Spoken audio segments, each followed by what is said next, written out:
Once you've installed the application, go into Extension, Lead Developer Feasibility Suite, select the application that you want to launch, in this case, Smart Feasibility Calculator version 10.0.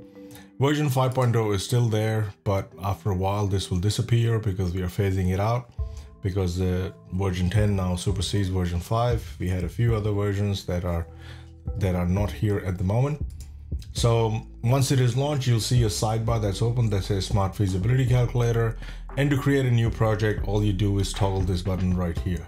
But before we do that, you need to see that at the bottom we have certain details. For example, sign in, feasibility suite, managing a subscription. So if you want to manage a subscription, click on that and it'll take you to a page. Enter the email address that you use to sign up, and an email will be sent to you with a link to log in and manage your subscription.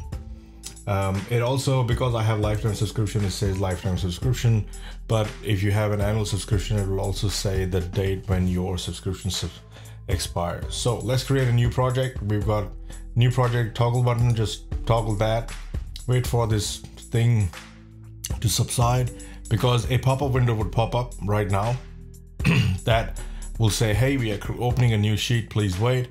Now, if you have a pop-up blocker installed, make sure that you allow this.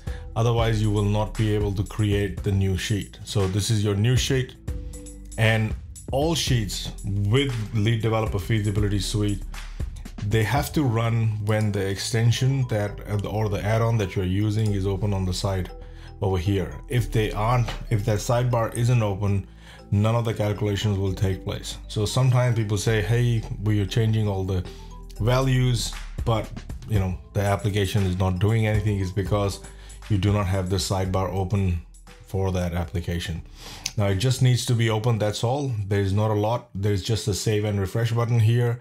That is, if you change something in here, it will automatically show a little red dot that basically gives you a warning that, hey, you've changed a few different cells, and that's why it's red. So you need to press the save and refresh button that basically saves and kicks the calculations in place.